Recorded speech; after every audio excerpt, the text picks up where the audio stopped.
Some houses don't want to be forgotten. I thought I was just clearing out another abandoned property until the phone with no line started ringing, and a voice told me not to answer. A few years back, I worked for a property services company that handled abandoned and foreclosed properties. We did everything from securing doors and windows to cleaning out junk, winterizing plumbing, and boarding things up if vandals had struck. It wasn't glamorous by any stretch, but it paid decently. Most of the time, it was quiet work. You spend hours alone in places that used to be full of life. Sometimes it's sad, sometimes just dull. But now and then, you get a house that gives you a feeling in your gut like something's wrong. This happened in a 2020 when I was sent to clear out a home in a remote part of northern Vermont, one of those forgotten towns with just a gas station and a bunch of closed up storefronts. The streets were cracked, nature starting to reclaim them. The property itself was a single story cottage down a gravel path, nearly swallowed by weeds and woods. No neighbors in sight, just trees and stillness. The report said the place had been foreclosed after the previous occupant, an older woman, passed away. No relatives had stepped up to claim ownership. The utilities had been cut for over a year. Our job was to take inventory, empty it, and prep it for the cold months. I arrived around 9 a.m. on a Tuesday in a small moving truck, gear in tow. From the outside, the house looked intact. Windows shut, roof okay, door locked. Just overgrowth choking the porch and siding. I had to shoulder the door open. The frame had warped. Inside, it was the usual. Stale air, dusty furnishings. Then my work phone vibrated, and I jumped. I'd already checked earlier and had no signal, yet it buzzed anyway. The screen showed no number, just unknown caller. I answered.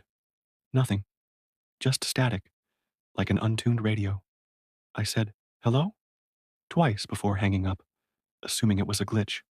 I started with photos, documenting everything before touching a thing. The living room was packed with dated furniture, lace curtains, framed art. It had the feel of a grandmother's place. Heavy pieces, doilies, ceramic knickknacks. Down the hallway, a strange smell. Musty, a little metallic. There were 3 bedrooms. One was empty, aside from a sagging mattress. Another had sewing gear everywhere, including a dusty machine and a board full of old newspaper cuttings. They were all obituaries, local ones, dozens, carefully trimmed and pinned. No names I knew. The master bedroom had a rotary phone on the nightstand, yellowed with age, coiled cord, stretched and limp. I paused, surprised. It looked like it hadn't been touched in decades, and it shouldn't have worked, not with the phone line cut. I moved on to the bathroom. That's when my phone rang again. Unknown caller. I hesitated, stepped into the hallway, and picked up. Static. Then, barely above a whisper, I heard a voice. Don't answer the phone in the bedroom. Then nothing. Line went dead. I froze. The place was quiet. Too quiet. I checked every window. All shut. No movement outside. I thought it was a prank. Had to be. But nobody else knew I was out there yet. And again, I had no real signal. My phone flickered between 0 bars and 1, like the connection was breaking reality.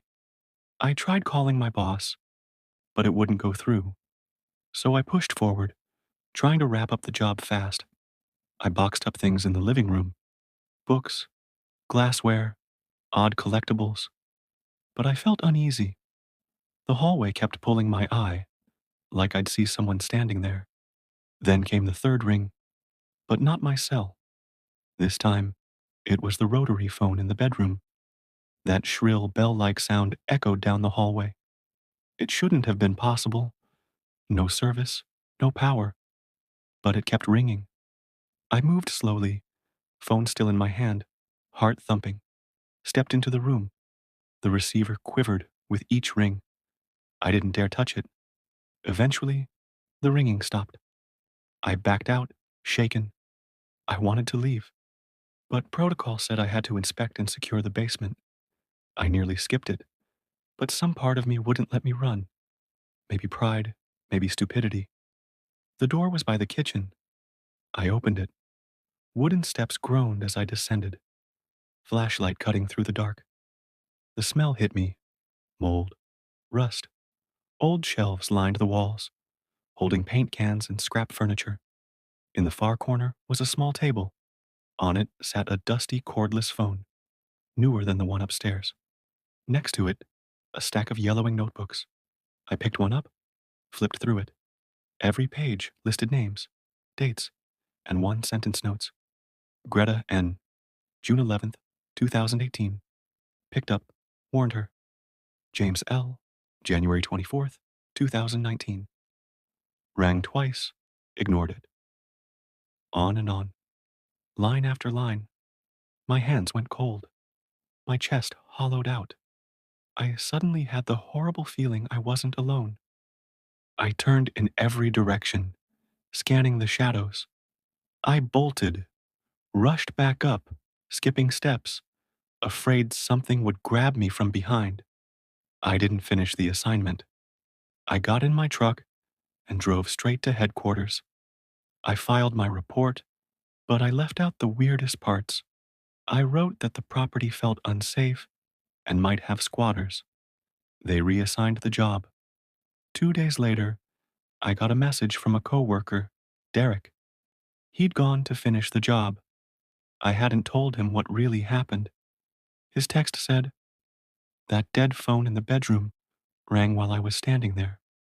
What is that place?" I called his number instantly. He said he hadn't answered it. He was too freaked out. The very next day, Derek quit. No warning, no goodbye. I checked later. He's still alive. Just dropped off the grid work-wise. Found his Facebook eventually. He's posting normal stuff. But we never talked again. After Derek left, our boss called the sheriff's office to report possible squatters. The cops investigated. They found no one. Nothing unusual. But that house, the way it felt, the way it watched you, the phone calls, that whisper, that rotary phone ringing in the dark, it was like something out of a nightmare. If it wasn't a cruel prank, then it was something worse, something waiting, something luring, something that wanted us to pick up